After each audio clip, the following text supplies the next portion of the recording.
Salut Théophile, bienvenue sur le podcast Les Sentiers du Possible. Comment vas-tu? Salut Alexandra, bah écoute, merci beaucoup pour l'invitation. C'est un plaisir d'être là et ça va. J'ai un week-end un petit peu agité parce que je suis allé à Disney avec mon bébé qui est tout petit et je suis fatigué. C'était intense. J'ai fait 3 jours là, c'est beaucoup trop. Je recommande pas, voilà, ne faites pas ça. C'était J'allais très dire, très bien, mais j'en peux plus.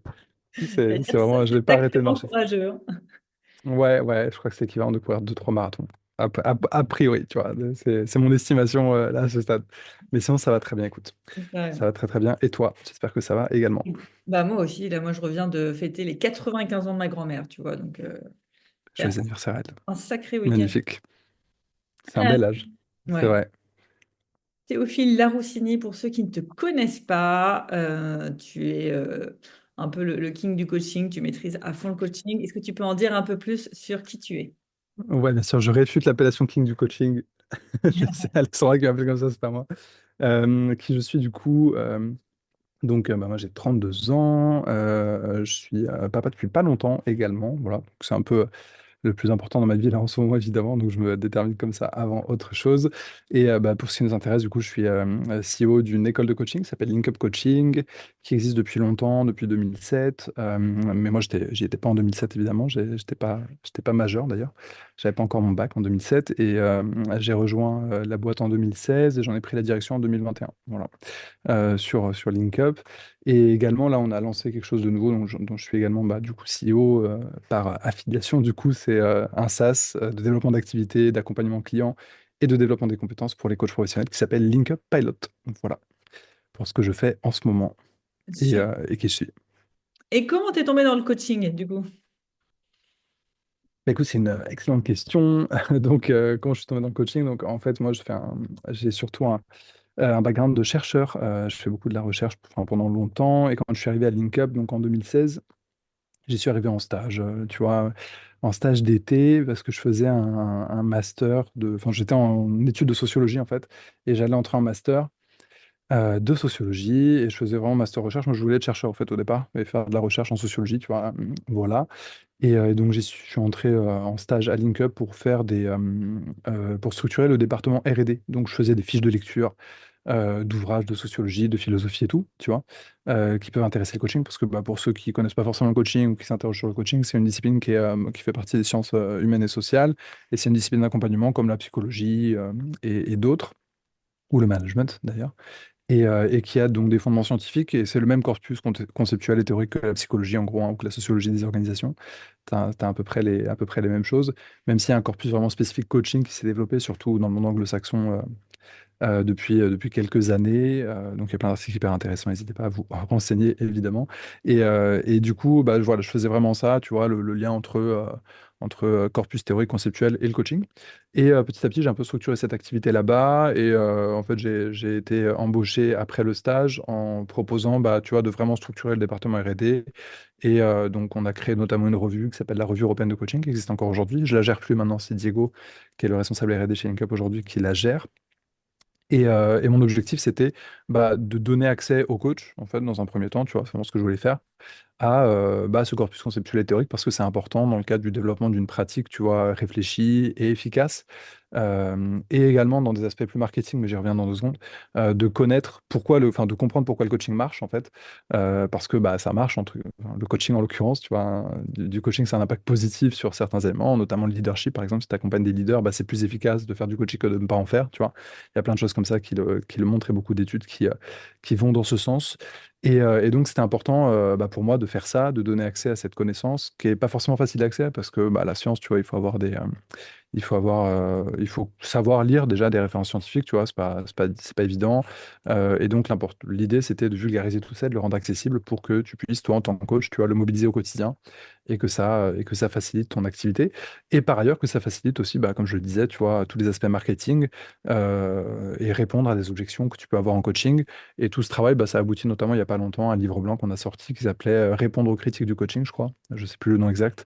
Et où on reprenait, tu vois, les grandes critiques du coaching qu'on retrouve sur la sphère médiatique notamment. Tu vois, il y a une dame qui s'appelle Julia Tunes, quoi, je crois, qui est assez connue, qui fait pas mal de livres, tu vois, un peu anti-coaching, entre guillemets, même si elle est un peu plus nuancée, mais bref, c'est un peu à ce qu'on résume son propos, j'ai l'impression, même si c'est pas exactement ça, tu vois.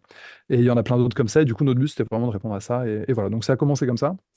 Ensuite, j'ai continué à bosser et petit à petit, j'ai commencé à bosser sur la qualité scientifique des programmes chez LinkUp. Et ben, ensuite, j'ai pris la direction de la boîte et voilà. Voilà en gros comment je suis entré dans le coaching. Mais pendant tout ce temps, en fait, je continuais à faire de la sociologie et je suis allé jusqu'en cinquième année de doctorat et j'ai pas fini. J'ai pas soutenu parce que je suis devenu CEO de la boîte et j'avais plus le temps. Voilà. Donc j'ai fait mon deuil de mon futur de chercheur pour choisir une autre voie. Voilà, celle de la gestion d'entreprise. Ouais, Voilà pour la petite histoire, Alexandra. merci de nous avoir détaillé ton parcours. Il y a une question qui me vient là en t'écoutant. Du coup, je profite Hmm. de faire un peu de sociologie et de tout ça. Qu'est-ce qui explique pour toi, c'est une question que je me suis toujours posée, que dans les pays anglo-saxons, ils sont beaucoup plus avancés sur le coaching qu'en France?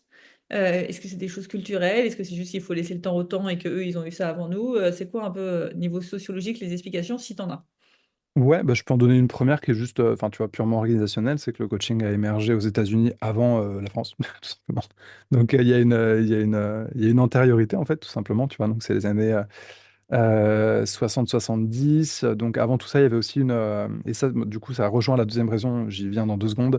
Dans les années 60-70, tu as tout un corpus de ce qu'on appelle la psychologie humaniste qui commence à être réutilisé pour la recherche de performance, avec notamment la performance sportive. Et c'est les premiers, tu vois, les premières occurrences de livres, notamment un très connu d'un gars qui s'appelle Timothy Gallwey, qui est très connu, je crois que ça s'appelle Le jeu intérieur du tennis ou un truc comme ça. Je sais plus le nom exact.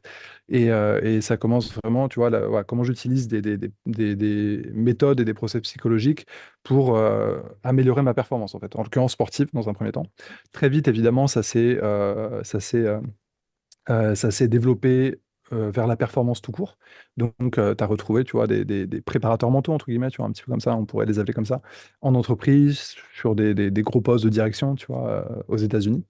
Et petit à petit, bah, ça, par capillarité, tu vois, c'est retombé vers les comex, les managers, les middle management, même les salariés, tu vois.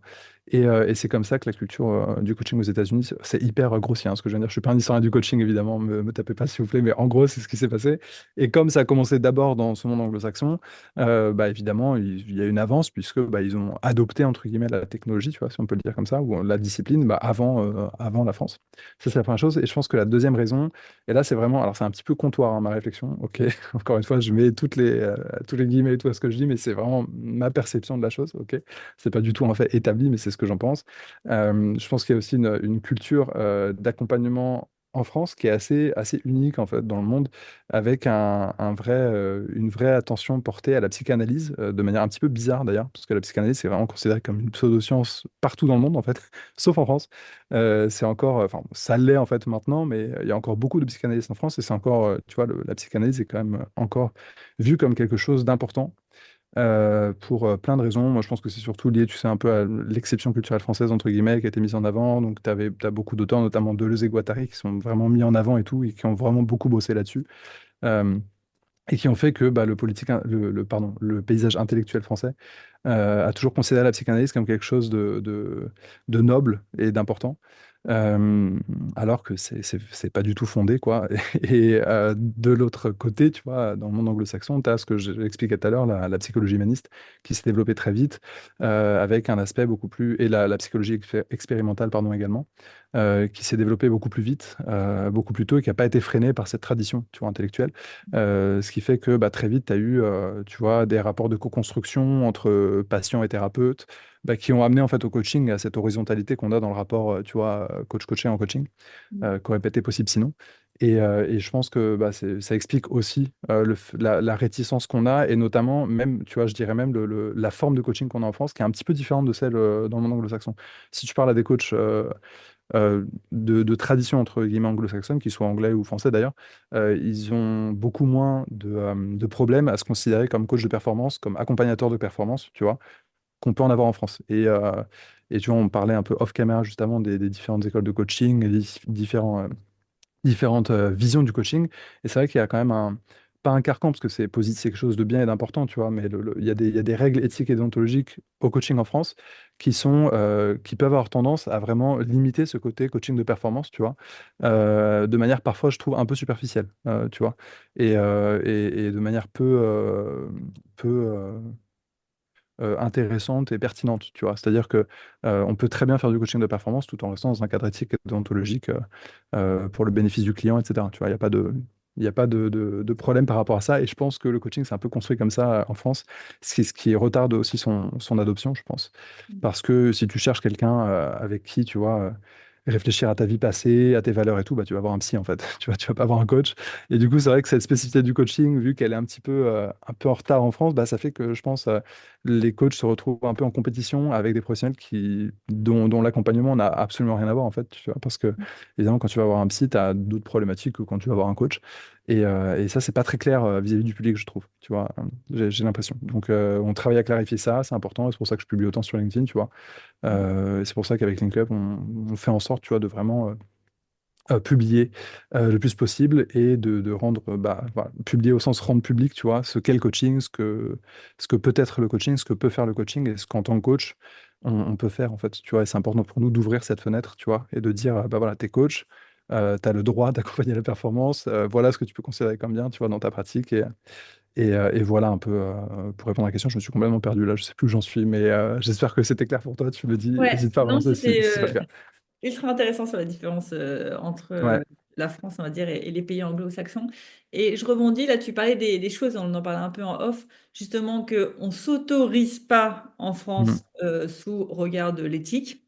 C'est quoi un peu les plus grandes aberrations selon toi où on se dit on s'autorise pas alors que, ouais, non, là, vraiment, t'es coach, autorise-toi, quoi.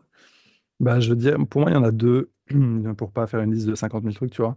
La première, c'est ce qui est un gros frein au développement économique de beaucoup de coachs, c'est l'idée, enfin, que moi je trouve vraiment aberrante, que le coaching se vend pas, mais s'achète. Tu vois, c'est-à-dire qu'en gros, ton client, il prendra le coaching quand il sera prêt à prendre le coaching, et s'il est pas prêt, s'il te dit non, c'est qu'il est pas prêt, tu vois. Ce qui est complètement absurde en fait, parce que déjà il y a des gens qui savent pas ce que c'est le coaching et qui pourraient en bénéficier, et ça va à l'encontre de toutes les stratégies, tu vois, de vente en fait, qui sont pas forcément, tu vois, manipulatoires ou quoi que ce soit. C'est juste, bah en gros, concrètement, tu as une stratégie de vente, c'est quoi? C'est entre guillemets recruter une audience, tu vois, donc intéresser des gens à un propos. Ensuite, leur faire comprendre euh, leurs problèmes, tu vois, éventuels, et que toi, tu peux avoir des solutions à ce problème-là. Et ensuite, faire en sorte qu'ils fassent un acte d'achat, tu vois, pour résoudre ce problème en pensant que tu es la bonne personne pour les aider à le résoudre, quoi. Si je schématise, tu vois. Et ça n'a rien de mauvais, tu vois. C'est juste, bah, c'est le lien entre offre et demande, tu vois. En gros, c'est hyper classique en marketing et en vente. Et du coup, cette idée que le coaching se vend pas s'achète va à l'encontre de toute cette logique-là, tu vois, et fait que, bah, évidemment, si tu attends que les gens viennent à toi, tu vois, pour se faire coacher, tu vas attendre longtemps parce que tu peux pas calquer le mode, tu vois, du médecin généraliste sur le coaching. Ça marche pas comme ça, tu vois. Un médecin, évidemment, le médecin, il vient pas te démarcher, tu vois, ou il communique pas pour que tu ailles chez lui plutôt qu'un autre. Tu vas voir ton généraliste parce que tu es malade, voilà. Mais le coaching, ça marche pas comme ça, évidemment, pour des raisons d'abord institutionnelles, parce que bah, tu vois, t'es pas coach comme t'es médecin, t'as pas le titre officiel, il n'y a pas Doctolib qui fait que tu vas voir le coach, tu vois, ou le médecin. Les coachs peuvent pas te prescrire des médicaments, donc voilà, t'as pas besoin, tu vois. Je veux dire, si moi j'ai besoin d'anti-inflammatoires, je vais aller voir mon docteur parce que j'ai pas le choix en fait, ou j'ai besoin d'un IRM. Bon, si je veux pas payer des centaines de milliers d'euros, tu vois, il faut que j'aille voir le médecin pour qu'il me le prescrive. Pour le coaching, ça marche pas comme ça. Donc cette idée a pas de sens. Et je trouve qu'elle correspond pas. Peut-être qu'elle correspondait à un état, tu vois, du marché il y a 30 ans. Je sais pas. En fait, j'étais pas là. Mais, euh, mais je pense que ça correspond pas du tout au monde d'aujourd'hui, à la manière dont les choses se vendent aujourd'hui. Et pour moi, c'est hyper important de démystifier cette idée et d'accompagner les coachs en leur disant, mais non, mais tu es légitime pour vendre, c'est OK. Évidemment, tu vois, dans un ensemble de règles, tu vois, et de vente, tu vois, éthique et déontologique, mais comme tout le monde devrait faire, en fait, tu vois, parce que bah, sinon, tu es un scammer, tu es un escroc et tu vas en prison, quoi, tu vois. À un moment, il y a aussi cette réalité. Donc, évidemment, quand tu es coach, bah, tu n'es pas là pour promettre monts et merveilles, pour dire, voilà, moi, je vais te permettre de changer ta vie, de devenir riche, pardon, en 5 mois. Évidemment, non, tu vois, mais ça vaut pour tout le monde, en fait. C'est de la vente, tu vois, éthique, qui vaut pour tout le monde, pas spécifiquement pour les coachs. Et donc, je pense que cette idée que le coaching ne se vend pas mais s'achète, c'est un vrai frein pour beaucoup de coachs. C'est une croyance limitante, tu vois, parler un vocabulaire voilà, qui est commun à beaucoup de coachs, pour le coup, et qu'il faut tacler tout simplement et dont il faut revenir, quoi. Voilà. Vous êtes coach, c'est OK pour vous de vendre, mais voilà, faites-le. Envoyez pas des milliers de mails à des gens pas ciblés, tu vois, évidemment, parce que ça, c'est juste chiant, c'est du spam. Donc, évidemment, bossez vos canaux d'acquisition, bossez vos personas, bossez vos clients, entamez des conversations de manière éthique, tu vois, que ce soit sur LinkedIn, dans la vraie vie, où vous voulez, tu vois, il y a plein de canaux d'acquisition. Mais c'est OK de vendre ces prestations et c'est comme ça que vous allez vendre. Et si vous ne vendez pas, vous ne coacherez pas, donc vous ne serez pas coach. Donc, si vous n'êtes pas coach, c'est sûr que vous n'aurez pas de problème éthique et déontologique, mais ça, c'est encore autre chose. Voilà la première chose. La deuxième chose, je pense, J'adore, attends, c'est... je me permets de te couper Ah, deux vas-y, secondes. vas-y, pardon, ouais, dis-moi, Mais, je t'en prie. Ouais. Pas de mais souci. j'adore ce que tu dis, c'est ce que je te disais en off. Hmm, Ça dénote tellement de moi ce que j'avais eu en école de coaching quand je m'étais formée à l'époque, hmm, de justement, quand tu es coach, il faut pas tant... En fait, je pense que tu l'as dit tout à l'heure, le coaching en France, on essaie trop de le rapprocher du psychologue. Et le psychologue, hmm. je crois que légalement, il n'a pas le droit de faire d'action commerciale, il n'a pas le droit de faire d'action de Je marketing. sais pas, mais c'est Encore, je possible, suis ouais. même pas sûre. Hmm, Je pense que c'est hmm, des histoires qu'on se raconte. Je suis même pas sûre qu'il y ait vraiment un truc légal là-dedans. Et en tout cas, ils sont sur Doctolib et du coup, les gens viennent à eux. Et en France, hmm, tout le monde a l'habitude de dire je vais voir un psy, alors que personne n'a l'habitude de dire je vais aller voir un coach. D'où l'importance, comme tu dis, bah, de se faire connaître, de faire connaître le coaching, de faire connaître la pratique.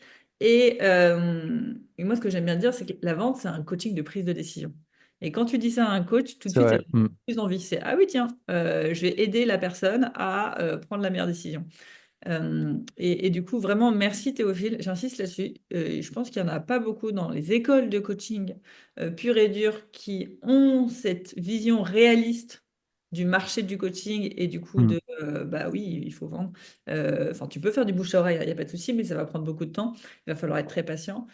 Mais vendre n'est pas antinomique, je ne sais pas si c'est le bon mot, au hmm. coaching, quoi. Complètement, complètement. Et après, enfin, tu vois, pour revenir sur le bouche à oreille et tout, c'est des stratégies hyper puissantes, hein, évidemment. Si tu arrives à avoir du bouche à oreille, c'est le mieux. Ça veut dire que tu satisfais tes clients. Mais faut déjà avoir des clients pour faire du bouche à oreille. Donc, c'est sûr que si t'as pas de base client, tu vois, parce que le bouche à oreille, c'est pas 100% des clients qui vont te recommander. Donc, imagine ou qui ont des gens qui, voilà, dans leur entourage qui vont le connaître. Donc, si tu fais juste des stats basiques, tu vois, imagine, je sais pas, il y a 10% des gens que tu coaches qui te recommandent. Bah, faut déjà, tu vois, pour que tu un renouvellement, tu vois, de tes clients sur une année, il faut aller assez haut, tu vois, il faut avoir un certain volume, tu vois, déjà, pour qu'ensuite, au niveau recommandation, ça marche, tu vois. Donc, tu vois, du coup, pour avoir 10 clients par recommandation, il faudrait que tu en coaches 100. Donc, il Faut les trouver. faut les trouver. Voilà. Donc, de toute façon, c'est un peu compliqué. Ouais. Ouais, voilà pour la première. Et la deuxième chose, c'est le format du coaching. Ça renvoie à notre conversation qu'on avait juste avant sur les différentes traditions, tu vois, du coaching, et notamment celle qu'on a en France. Et très souvent, je trouve, tu vois, je pense que tu as dit le bon mot, tu vois, tu as complètement raison quand tu dis, on a tendance à trop comparer le coaching à la psychologie en France, et du coup, à calquer le fonctionnement de la psychologie sur le fonctionnement du coaching, ce qui est une erreur à mon sens. Après, attention, parce que ce qu'on dit sur la psychologie aussi, il y a plein de formes de psychologie, les thérapies brèves, etc. Ça dépend vraiment. Mais on a souvent, tu vois, l'idée de dire le coaching, c'est 8-10 séances, tu vois, en gros, éventuellement 7, éventuellement 11, pas plus. Et c'est tout, quoi. 1 heure et demie.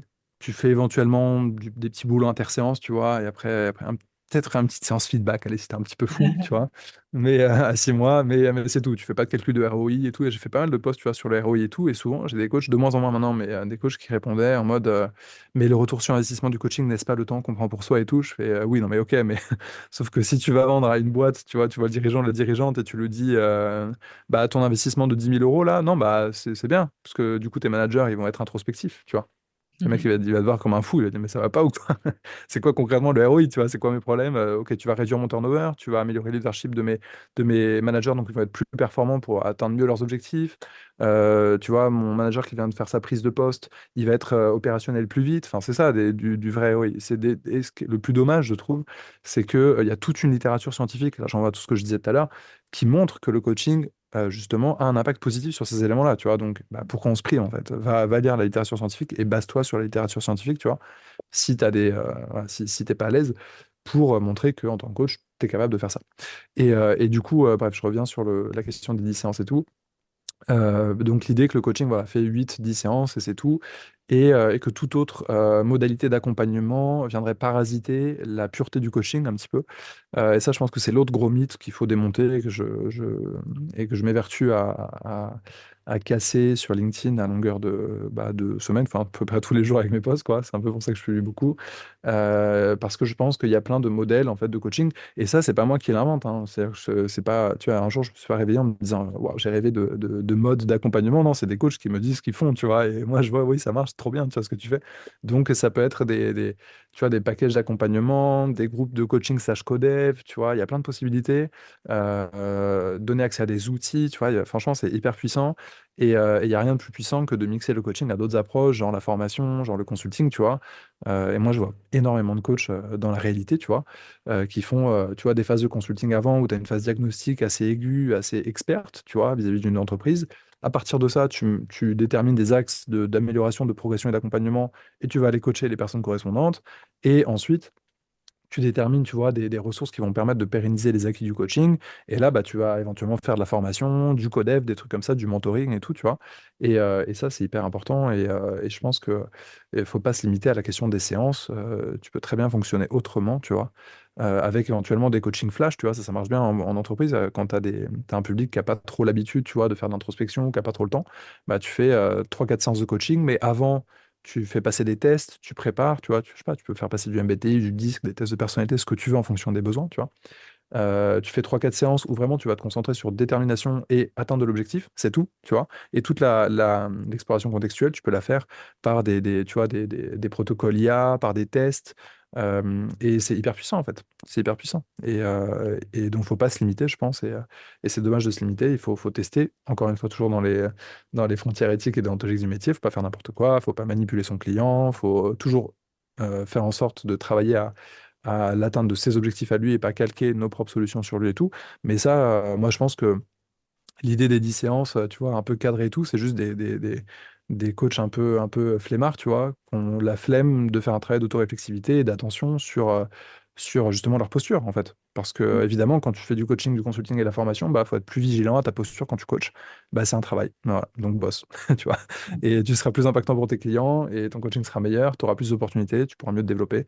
Et voilà, pour mon avis là-dessus. Ouais, et je rebondis sur ce que tu as dit.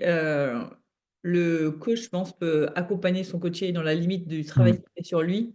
Et plus le coach a de croyances limitantes et de barrières sur le coaching, ça doit être comme ça, comme ci, comme ça, mm, moins je pense qu'il sera apte à accompagner son client à justement se libérer de ses croyances de «Ah, mais ma vie, elle est comme ça, comme ça, comme ça».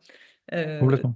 à ceux Ouais, qui non, c'est logique. Ouais. ouvrez-vous les esprits comme vous ouvrez l'esprit de vos clients et explorez, quoi. Je C'est rebondis un bon mot. C'est vrai. sur un petit mot que tu as dit. Tu disais, ouais, tu as parlé des protocoles IA. Mm, C'est quelque chose qui se développe énormément. Alors, pas chez tous les coachs, mais on voit quand même de plus en plus de coachs qui essayent justement de créer un peu l'aide de l'IA pour accompagner les clients. mm. Toi, comment tu vois la cohabitation entre l'IA et le coaching dans l'avenir? Sachant que je sais que tu n'as pas de boule de cristal, mais bon, là, comme ça, euh, comment Ouais, tu bah vois? écoute, enfin, moi concrètement, bah tu vois, je te parlais de Link Up Pilot tout à l'heure, là, c'est à présent qu'on a lancé, le SaaS qu'on a lancé, dessus, bah t'as tout un écosystème pour accompagner tes clients avec bah, du coup des protocoles, des tests et des formations, en plus des séances de coaching, tu vois. Et ce que je recommande, du coup, et les retours que j'ai là des utilisateurs aussi, de la manière dont ils l'utilisent, c'est que ça peut être utilisé de plusieurs manières. Donc, nous, il y a 3 types de protocoles, tu vois. Désolé pour le côté autopromo, mais c'est Vas-y. mes éléments de réponse, tu vois, c'est le mieux que je peux te dire parce que c'est concrètement ce que j'expérimente. On a des protocoles pédagogiques où vraiment, ça va être, tu vois, des protocoles. Bah, en gros, c'est un modèle d'OpenAI, hein. Donc, c'est comme si tu parles avec ChatGPT, mais il est pré-prompté et il a déjà un rôle de coach ou de superviseur. Et donc, tu vas pouvoir te faire de l'auto-supervision, de l'auto-analyse, tu vois, de manière, évidemment, en complément d'une supervision réelle, de l'analyse de pratique réelle. Je pense que c'est important de le faire quand même. Mais je pense que c'est quelque chose qui est beaucoup plus accessible, tu vois, au quotidien, parce qu'un superviseur, ça peut être cher. Tu vas pas avoir ton superviseur tous les jours, tu vois, voilà. Évidemment, ce serait absurde. Ou l'analyse de pratique, il faut que tu l'organises, il faut que tu vois d'autres coachs et tout. Et là, c'est vrai que concrètement, bah, tu vois, tu as quelqu'un qui peut, enfin, t'as une IA qui peut t'accompagner à bosser ton questionnement au quotidien, à être dans une démarche réflexive, en fait, tu vois, qui est nécessaire en coaching, qui est une obligation au bénéfice de tes clients, je pense.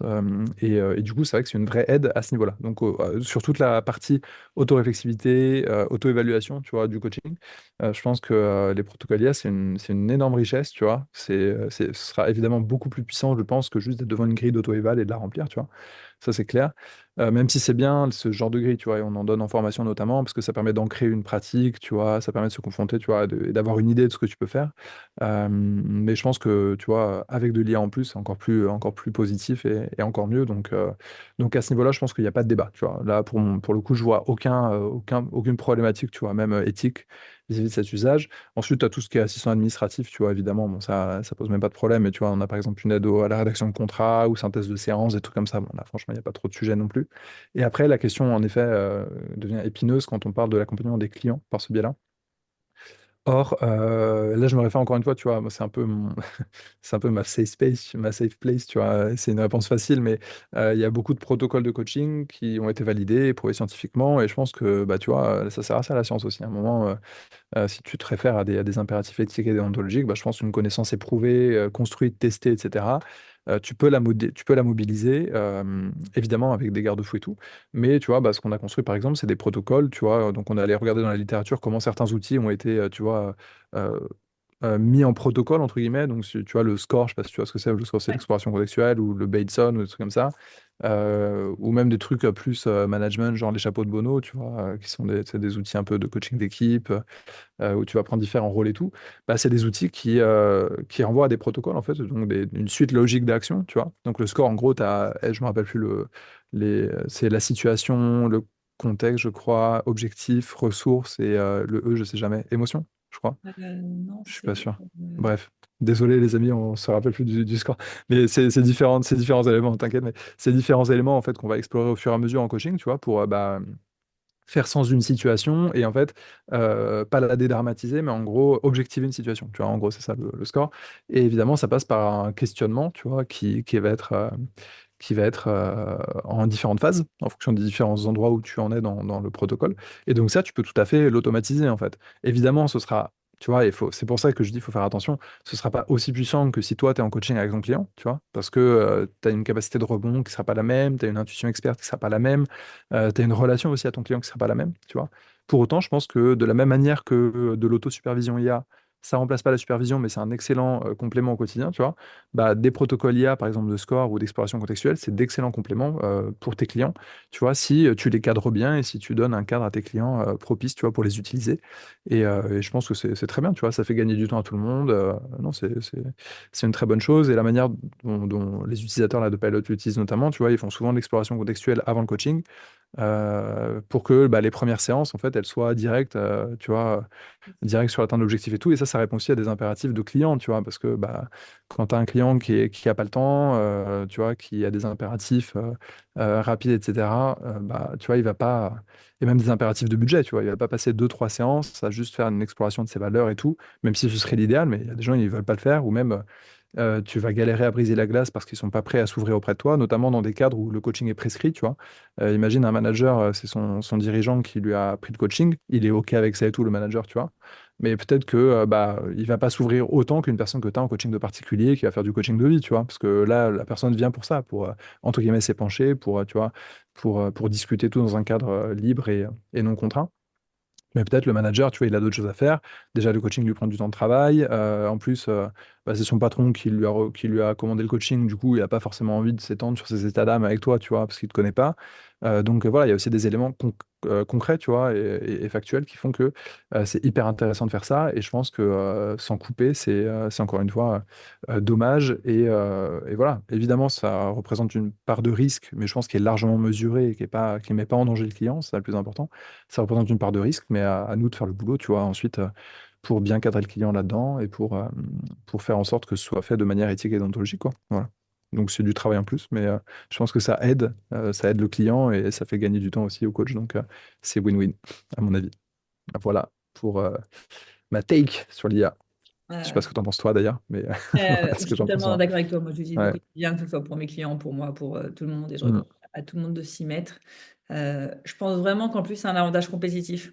Je sais Complètement. que j'ai eu les premières personnes qui m'ont dit oui, mais alors si l'IA elle est capable de réduire mon nombre de séances, je vais gagner moins d'argent. Non, parce que la personne, je pense qu'elle est capable de lui payer plus cher parce que tu as de l'IA. Mm. Et surtout, ce que tu viens régler, c'est sa douleur. Donc, c'est un package et le Complètement. qui a la même valeur, c'est juste qu'il prend moins de temps. Je pense que tu es au contraire 100% gagnant d'un point de vue financier si c'est ça la crainte. Et que aujourd'hui, tout le monde veut du contact humain. Donc, de toute façon, l'humain, il ne Mm. disparaîtra pas. Et c'est juste, comme tu dis, la personne qui peut se payer juste un coaching toutes les 2 semaines, bah, si le coach, il lui offre une petite IA qui, tous les jours, elle peut lui poser ses questions et tout ça au Mm. quotidien, ça t'évite, toi, d'être la personne qui doit répondre tous les jours. Et ça, c'est un vrai plus, quoi.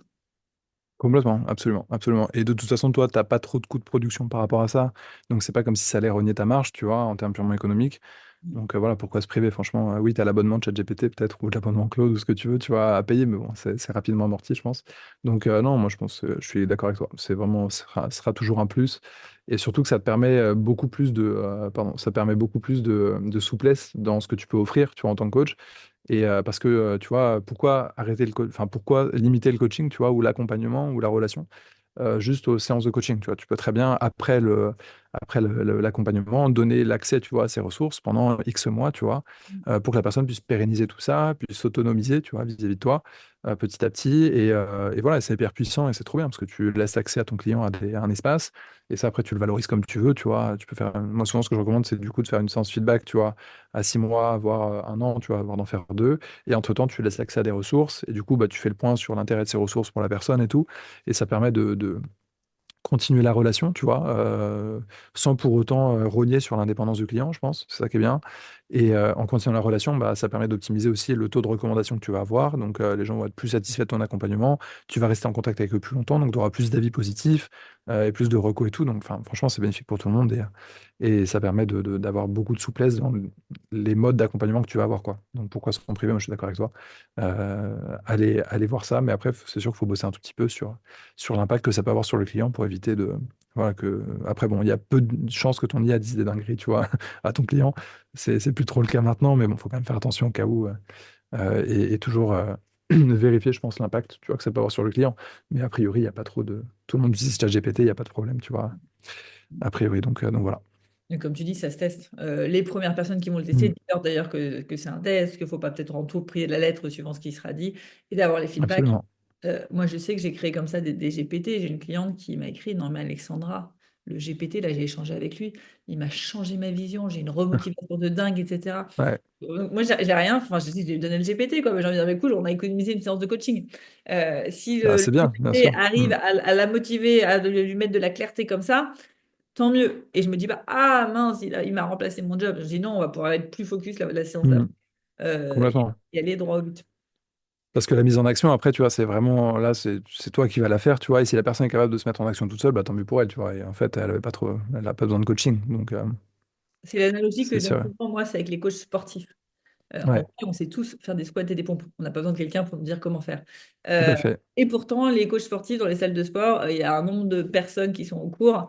Je pense que c'est pas prêt de changer. Et ben, c'est la Non, même chose pour moi pour le coaching de vie, le coaching professionnel. C'est pas parce qu'on nous donne toute la théorie, qui d'ailleurs existe déjà dans des livres, sur Google, tout tout ça, à fait. Mm. que la personne, elle va plus bouger à l'action. Le coaching est là pour les personnes qui n'arrivent pas à passer à l'action. Et les personnes qui arrivent à passer Exactement. seules, quoi qu'il arrive, elles sauraient passer à l'action seules. C'est ça. Ou des personnes qui arrivent à passer à l'action, mais qui veulent optimiser leur prise de décision, tu vois, à tes souhaits, qui veulent optimiser la prise de décision, ce genre de choses. Et là, oui, le coaching est super aussi, tu vois, pour accompagner cette prise de décision et ce passage à l'action, pour l'optimiser, pour le rendre plus efficace. Voilà, il y a plein de cas d'usage du coaching. Enfin, c'est une erreur, en effet, de penser que des agents IA peuvent remplacer, tu vois, le coaching, ça n'a pas de sens, je pense. Je suis d'accord avec toi. Trop cool. Je vois le temps qui passe. J'avais une dernière question pour toi. Alors, je ne sais pas si cette stat est vraie, mais c'est la stat que j'entends et que du coup je répète bêtement. Seulement 10% des coachs vivent de leur activité. Alors, je pense qu'il y a plusieurs explications, notamment il y en a beaucoup qui se forment au coaching sans vouloir lancer Mm. leur activité à la base. Euh, Vous, chez Income, j'ai l'impression que vous avez vraiment un point d'attention à aider justement les coachs à vivre de leur activité. Mm.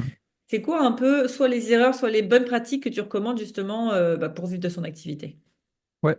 Juste sur la stat, du coup, bah, je sais pas d'où elle provient, tu vois, mais c'est pas les stats qu'on a de retour à l'emploi et tout, tu vois, parce qu'on fait des enquêtes au niveau des coachs. J'ai pas les stats, mais bon, c'est plus que 10%, ça c'est sûr. Je crois que, après, vivre de son activité, ça dépend de ce que ça veut dire et tout, tu vois. Mais sur des personnes qui sont à plus je crois, plus de 20 000 euros par an en CA. Donc évidemment, si vous habitez à Paris comme moi et que vous dites, ouais, 20 000 euros par an, c'est rien, oui, ok, mais si tu habites dans la Creuse, 20 000 euros par an, ça va, tu vois, parce que les loyers, c'est pas la même chose et tout.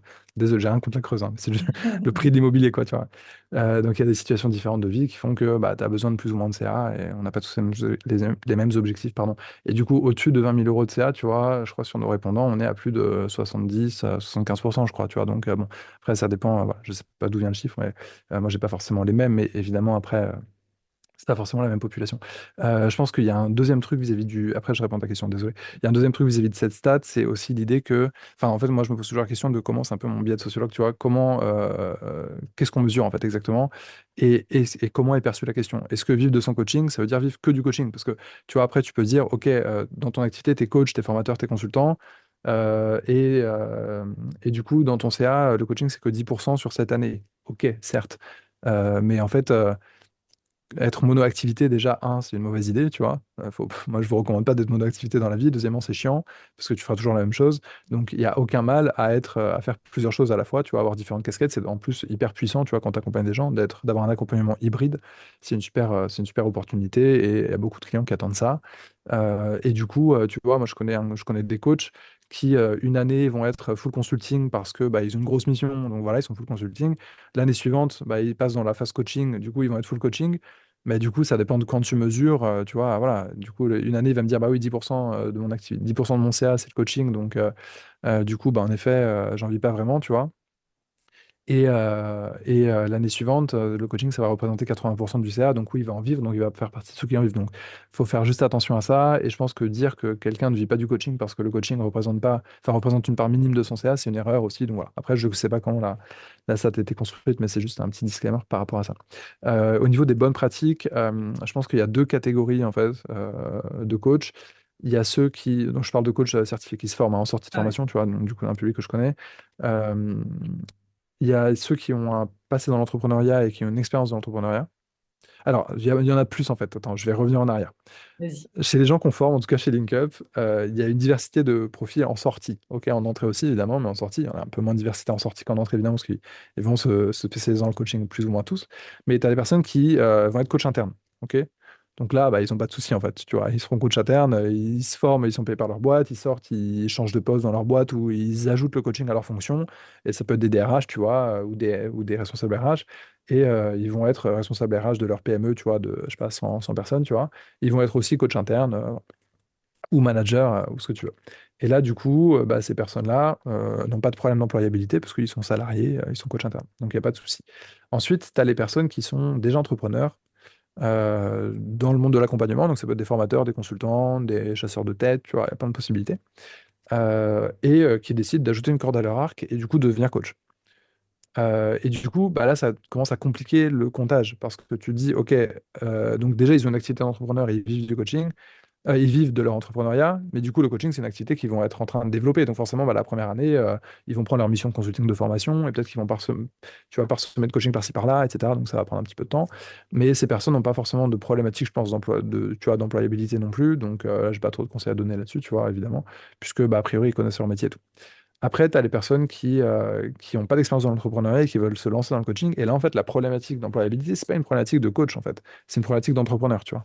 Et le souci, c'est pas que tu es un mauvais coach en sortie de formation. En sortie de formation, tu es un coach, tu es légitime. Voilà, après, il n'y a que la pratique et l'amélioration continue, tu vois, qui fera que tu seras meilleur. Mais tu es en capacité de former, tu vois. En tout cas, si tu te formes chez LinkUp, tu vois, et dans la plupart des écoles certifiées, tu vois, RNCP et tout, j'ai rien à dire là-dessus, évidemment. Et a priori, bon, c'est notre métier, on est là pour justement te permettre, tu vois, de te sentir légitime, expert et tout en sortie de formation. Mais il y a une compétence que tu dois acquérir aussi. Nous, en tout cas, chez Linka, je peux parler que pour moi, on y participe parce qu'on a tout un bloc de compétences tu vois, sur l'entrepreneuriat. Donc, ça représente à peu près 50 heures dans la formation, 40-50, je ne sais plus exactement combien.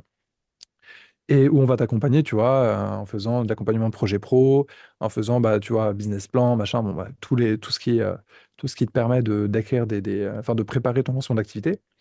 Mais ça, évidemment, bah, c'est jamais suffisant. Il faut mettre en place, tu vois, des habitudes aussi personnelles, tu vois, de prospection, de marketing. Et pour ça, bah, nous, ce qu'on a mis en place, en tout cas, enfin, ça, c'est vraiment moi qui l'ai mis en place, une initiative que j'ai prise pour les alumni, tu vois, LinkUp. Ils ont un serveur Discord et des canaux WhatsApp et tout au niveau du réseau. Et là, on fait des bootcamps, on fait des webinaires et tout, tu vois. Et il y a 3 événements par semaine en live, en fait, justement pour t'aider à faire ça, tu vois, pour t'aider à mettre ça en place.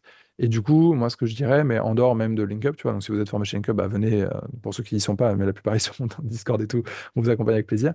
Mais sinon, moi, le conseil que j'ai à vous donner, un, c'est entourez-vous d'entrepreneurs, trouvez un réseau, tu vois, Mm. communiquez sur vos pratiques, faites des ateliers de codev, investissez un petit peu là-dedans, franchement. Prenez un bootcamp business, voilà, faites quelque chose, mais restez pas tout seul, tu vois, avec juste votre expertise de coach et à votre activité d'entrepreneur à construire parce que c'est compliqué, parce que voilà, si naturellement ça vous vient pas, enfin, si vous avez pas l'habitude de faire ça, prospecter, c'est compliqué. Enfin, c'est pas si compliqué en fait, mais c'est souvent perçu comme compliqué et du coup, ça s'improvise pas. Il faut le faire bien pour avoir des résultats rapidement. Et le problème de l'entrepreneuriat, je pense, c'est que ça demande beaucoup de travail, enfin, d'essais et d'erreurs et tout pour apprendre. Et t'as pas forcément le temps, en fait. Donc oui, tu vois, parmi les gens qu'on a formés, moi, je sais, j'en connais beaucoup qui, en fait, en sortie de formation, ont encore 1 an et demi, 2 ans de chômage ou, tu vois, euh, où ils ont, tu sais, ils ont fait une rupture conventionnelle et du coup, ils ont de quoi avoir venir 2 3 ans, tu vois. Et là, bah, tranquille, ils ont le temps de développer l'activité et tout. Mais il y en a d'autres qui doivent vivre rapidement. Donc, bah, tu vois, il faut directement entrer dans le mindset entrepreneur. Du coup, moi, ce que je fais pour les aider, bah, c'est le bootcamp dont je te parlais, tu vois, qui est gratuit pour les alumni, où bah, je les accompagne. On fait bootcamp LinkedIn, entrepreneuriat, business et tout, tu vois.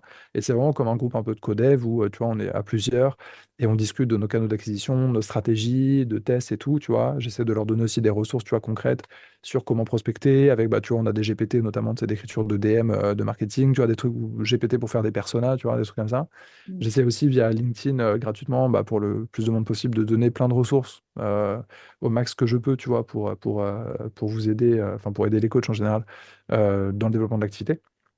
Mais du coup, ouais, mes conseils, c'est entourez-vous, restez pas seul, et entourez-vous d'entrepreneurs, tu vois, qui vont vous aider à développer l'activité, à pas faire les erreurs, tu vois, qu'on fait tous au début, tu vois, à tester 50 000 outils, à galérer, à perdre du temps dans des messages qui marchent pas et tout. Euh, et ensuite, vraiment penser marketing. Tu vois, laisser le coaching un instant de côté et penser canal d'acquisition. Ok, faut donc essayer pas de parler à tout le monde, identifier une cible, même si ça peut paraître réducteur et tout, c'est comme ça que ça va marcher, tu vois.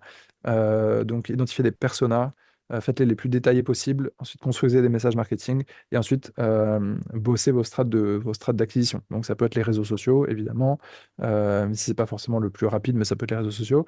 Mobilisez votre réseau existant. Vraiment, envoyer des messages aux gens que vous connaissez, tu vois, à votre réseau pro. Et surtout, et ça c'est un conseil qu'un coach avec qui j'ai déjà il n'y a pas longtemps m'a donné, il m'a dit ce qu'il avait fait en se lançant, et je suis complètement d'accord avec lui, vous arrêtez pas de coacher, quitte à offrir du coaching. Faites du coaching pro bono, allez dans des assos, tu vois, à côté de chez vous, j'en sais rien, en fait, voilà. Faites-le de manière bénévole, du coaching pro bono pour récolter des avis positifs, pour récolter des recos, parce que ça, c'est de l'or, tout ce qui est rassurance, tu vois, tout ce qui est avis client et tout, c'est de l'or quand on vend des services comme ça interpersonnels.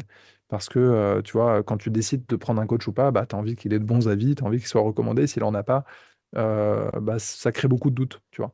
Donc voilà, faut pas hésiter à faire ça. Moi, ce que je recommande, en tout cas, à tous les clients, tu vois, de LinkUp, il y a 4 coachings minimum à faire pendant la formation et je leur dis toujours, récoltez les avis des personnes que vous avez coachées. Même si c'est une formation, c'est pas grave, c'est important. Faites-le. Demandez-leur un avis positif, demandez-leur une vidéo témoignage, ce que vous voulez. Faites en sorte, tu vois, d'avoir des avis pour pas commencer de zéro. Et après, bah, voilà, faites vraiment en sorte de créer des process, tu vois, pour récolter des avis de vos clients, parce que c'est hyper important dans le cadre de ta capacité ensuite à signer, à enregistrer et tout, tu vois. Je me suis un peu perdu dans la réponse, mais je sais pas si j'ai oublié des trucs, mais ça me semble, ouais, pour résumer du coup, pensez marketing, développer des canaux d'acquisition et surtout entourez-vous et parlez à d'autres entrepreneurs pour pas faire trop d'erreurs. Et enfin, essayez de ne pas arrêter de coacher et donc d'offrir du coaching, faites du coaching pro bono, bénévolat et tout, et récolter des avis. Pour résumer ma réponse. Voilà. Yes, carrément. Et totalement d'accord avec toi avec la prof sociale. Pour Mm. moi, tout coaching gratuit doit être clairement dès le début en échange d'un témoignage. Alors si ça se passe bien, hein, Absolument. mais, Ouais, que le contrat soit c'est un peu sûr. clair dès le début Mm. là-dessus. Et je voulais rebondir sur... Mince, ma question, elle m'est partie. Elle est partie. Ah si. J'ai beaucoup de personnes qui vont me dire, ah non, mais les réseaux sociaux, c'est pas pour moi. Mm. Pourquoi? Il faut qu'ils travaillent pour que les réseaux sociaux deviennent pour eux, parce que du coup, c'est un incontournable en 2025, ou non, on peut faire sans. Moi, je pense que la question, c'est pas pour toi, mais c'est pour tes clients, en fait. Et donc, la question à se poser, c'est où sont mes clients? Et surtout, la question à se poser, c'est où est-ce que mes clients sont prêts à acheter, en fait. Je sais que je connais beaucoup de coachs, par exemple, qui testent comparativement Insta et LinkedIn. Et ils me disent sur Instagram, j'ai du mal, j'ai vraiment, j'arrive pas à vendre parce que les gens sont pas, enfin, j'en sais, je suis pas expert Insta, tu vois, c'est les retours que j'ai. Ils me disent, les gens sont pas prêts à investir dans des choses aussi chères, en fait, qu'un accompagnement de coaching. Aussi cher dans le sens où tu es sur entre 1000 2000 euros, tu vois, peut-être plus. Sur Insta, tu es prêt à acheter, tu vois, j'ai ce genre de pratique de mon côté, par exemple, un petit cadeau à 50 euros ou une petite salopette de bébé à 20 balles, tu vois. Mm. Mais tu vas pas mettre 2000 € dans un accompagnement, tu vois. Sur LinkedIn, oui, beaucoup plus. Facebook, je sais pas. Mais voilà, ça dépend vraiment des réseaux. Donc, il faut regarder les habitudes de consommation des gens sur les réseaux, sur un réseau social, parce qu'ils sont pas tous égaux. Il faut regarder où sont tes clients. Et à partir de ça, tu prends ta décision, en fait. Je pense qu'il faut pas prendre la décision en fonction. Bon, évidemment, il y a une partie tu vois, de ce que tu es, de ce avec quoi tu es à l'aise et tout qu'il faut prendre en compte. Mais après, bon, il y a des impératifs aussi. Si tu veux être entrepreneur, il faut vendre. Donc, il faut que tu vendes un moment, quoi. Après, si tu as vraiment un souci, un blocage avec un réseau, bon, il y a d'autres possibilités, tu vois. Mais je pense qu'il faut d'abord penser à tes clients et pas à soi, en fait. Et se dire, voilà, où sont mes clients et où est-ce qu'ils sont prêts à acheter. Et en l'occurrence, bah, je pense que le coaching se vend plutôt pas mal sur LinkedIn pour le coup, parce que c'est une plateforme qui est habituée à ça, qui est déjà une plateforme pro. Donc les gens sont habitués à être démarchés déjà dessus, tu vois, et à avoir des messages de vente. Donc il y a quand même c'est un peu différent, tu vois, que d'autres réseaux où c'est pas forcément le cas, même si je les connais beaucoup moins. Je connais bien LinkedIn, mais les autres réseaux un peu moins. Mais du coup, ouais, je pense que c'est cette question qu'il faut se poser, tu vois. Et du coup, si la réponse est oui, mes clients sont sur LinkedIn et oui, mes clients sont prêts, enfin, ont des habitudes de consommation qui correspondent à mon offre sur LinkedIn, bah, il faut aller sur LinkedIn, les amis, hein. Voilà, à un moment, allez-y et vendez où vous pouvez vendre, mais surtout, vous limitez pas à un seul canal voilà, d'acquisition.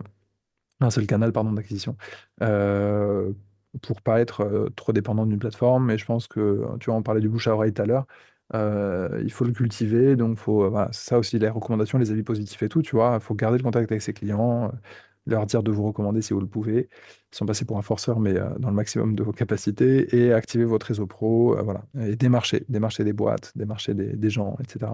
Aller dans des salons, tu vois, voilà. C'est tout un monde que je connais pas trop, hein, parce que je le fais pas trop du coup. Mais ouais, ça c'est tout ce qui est entrepreneuriat, tu vois, et développement d'activité. Donc, aller dans des salons, rencontrer d'autres entrepreneurs qui vont éventuellement vous prester, c'est ça la réalité, tu vois, du marché. Et donc, il ne faut pas se contenter d'un seul canal, mais voilà, les réseaux sociaux, si vos clients y sont et qu'ils sont prêts à acheter ce que vous vendez, ou qu'ils achètent, enfin, qu'ils achètent des choses similaires à ce que vous vendez sur ces réseaux-là, allez-y. Je pense qu'à un moment, il faut se faire un peu violence, tu vois, et le faire. Et après, il y a des méthodes de prospection qui font que c'est pas forcément se prendre des vents H24, prospecter. Donc, et c'est pas la fin du monde de toute façon. Voilà. Donc, il faut le faire. Il faut prospecter surtout. Et surtout, si vous allez sur LinkedIn, ça, franchement, je le dirai jamais assez. Publier du contenu, c'est bien. Mais publier du contenu, ça met du temps avant de trouver des résultats. Moi, sur toutes les personnes que j'accompagnais, là, il y en a pas mal, tu vois, de Link Up, les alumni, à développer une présence LinkedIn. Les premiers résultats, ils arrivent vers 8 9 mois, tu vois. Mm. Mais sur l'organique, en fait. Parce qu'ils font pas forcément beaucoup de prospection. Si souvent je dis faites de la prospection s'il vous plaît, mais c'est pas souvent, mais ça, petit à petit ça se met en place. Mais tu vois, c'est 8 9 mois, donc il faut voilà, garde en tête que si vous publiez sur les réseaux, ça prend du temps parce que bah, c'est tout ce que je disais tout à l'heure. Il faut recruter une audience, donc il faut que les gens voient que vous existiez, qu'ils s'intéressent à ce que vous dites. Deuxièmement, il faut que vous les éduquiez entre guillemets, donc on appelle ça la qualification marketing. Il faut que vous qualifier la cible en disant bah voilà le problème que tu peux éventuellement avoir et voilà comment éventuellement tu peux le résoudre. Et troisièmement, il faut qu'il soit du coup recruté et qualifié avant d'envisager éventuellement de faire un call avec vous et éventuellement de vous donner 1000 € quoi, tu vois, voire plus. Donc Mm. donc il y a tout ça à faire et c'est très long. Donc gardez ça en tête, c'est pas, voilà, faut pas se décourager et il faut faire des stratégies comme ça. Faut cumuler les stratégies. Court terme, c'est de la prospection directe.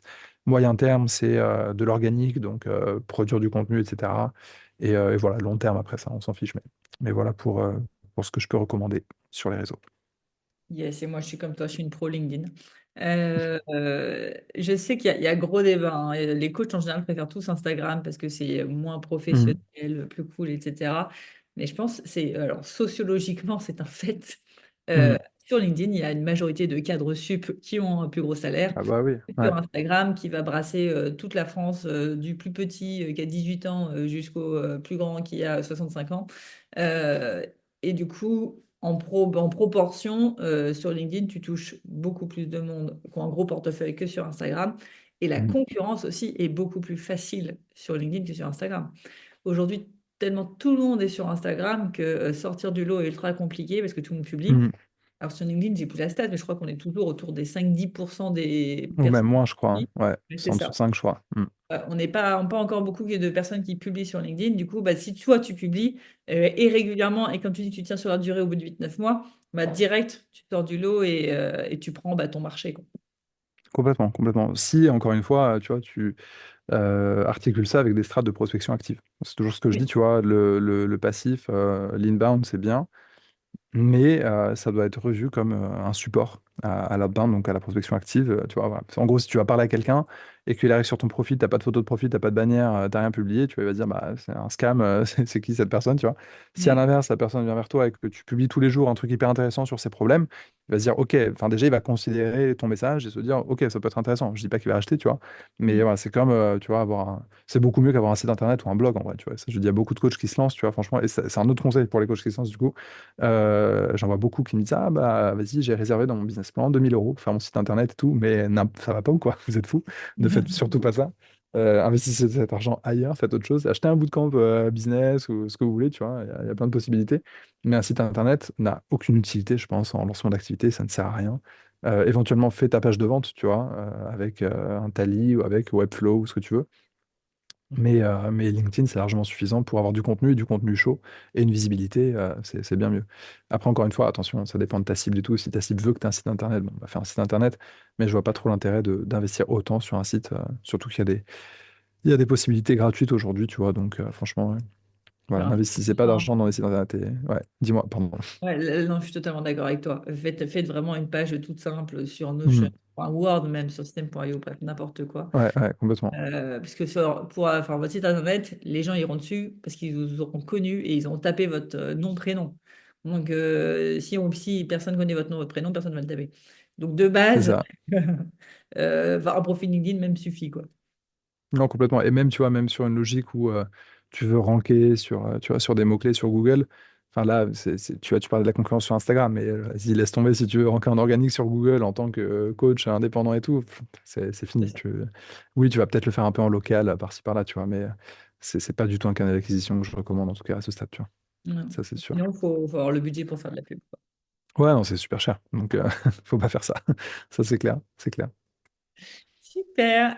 Je vois le temps qui défile, Théophile. C'était passionnant, cette discussion sur le marché du coaching et son évolution. Les épisodes de podcast finissent toujours par une question de coaching que nos auditeurs vont se poser en marchant, Hmm. avec une petite musique. Euh, Aujourd'hui, quelle est pour toi, soit une question qui t'aide, toi, à remettre plus de sens et d'alignement dans ta vie, et que du coup, tu pourrais poser à ceux qui nous écoutent, ou une question comme ça que tu adores à poser au coach.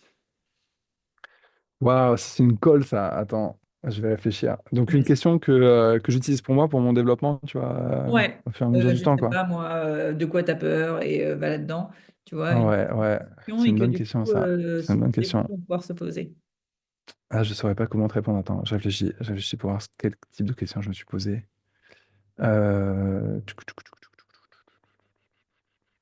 Je me pose souvent la question. Après, je saurais pas comment te le formuler en question, tu vois, concrètement.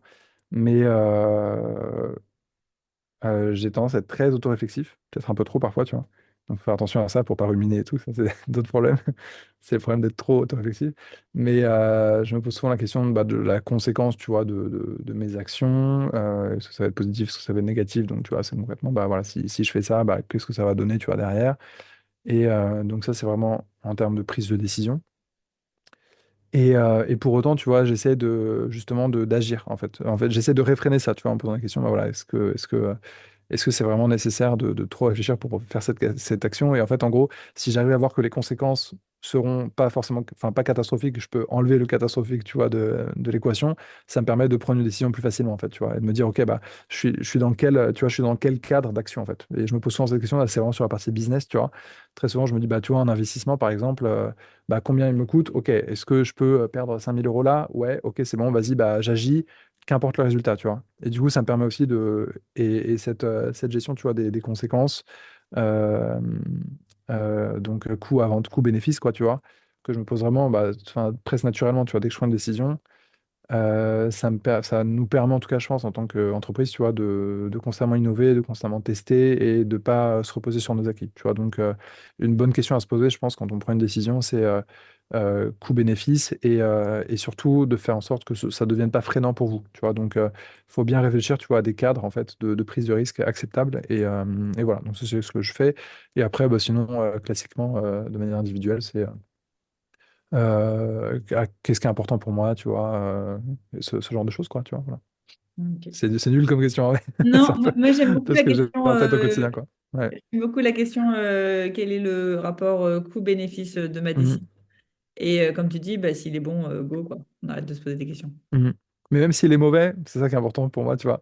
Même s'il est, enfin, tu vois, même s'il y a quand même un risque, tant qu'il est acceptable, tu vois, Catastrophique. c'est OK. Franchement, c'est pas très grave, tu vois. Donc, et après, il faut aussi il faut faire en sorte de pouvoir encaisser le risque et les conséquences du risque, et donc même financièrement et tout, tu vois. Donc, voilà, moi, je recommande dans l'entrepreneuriat toujours de faire en sorte de garder cette capacité, tu vois, de pouvoir investir, de pouvoir perdre un petit peu, en fait. Donc, ça veut dire pas tout cramer, en fait. Voilà. Cramez pas tout votre argent et gardez-en une partie pour avoir un petit, pour pouvoir tester, etc. et pour pouvoir investir. C'est hyper important de réinvestir dans son activité. Donc, voilà, Ouais. si je pouvais donner cette question-là. Mm. Excellent, excellent conseil pour cette notion de ne pas tout cramer. Je sais que moi, on m'avait donné un conseil que j'essaye de suivre au maximum. Toujours Mm. avoir 3 à 6 mois de trésorerie. Comme ça, tu peux. Ouais, bah ouais, complètement, Euh, complètement. Exactement, exactement. Ça et veut il y dire a que un tu mois peux qui se tester un passe nouveau mal. canal, tu vois. Et même, tu vois, ça te permet aussi de pas être trop dépendant, tu vois, d'un truc et te dire, ouais, si je change un truc, ça va être la catastrophe, tu vois. Voilà. Mm. Et ça, c'est embêtant. Ouais. C'est sûr que ouais, si tu changes de canal d'acquisition d'un jour à l'autre, tu vois, bah, ça va pas avoir d'énormes conséquences. Et donc, si tu as 6 mois pour voir devant, tu es tranquille et tu peux tester et éventuellement tu vois, te développer plus tranquillement, quoi. Voilà. Donc, c'est Mm. fondamental. Je suis d'accord, Carrément. c'est clair. Super. Eh bien, un grand merci à toi, Théophile, pour cet échange. Pour ceux qui veulent t'envoyer des petits mots doux ou te retrouver, du coup, je suppose que c'est sur LinkedIn.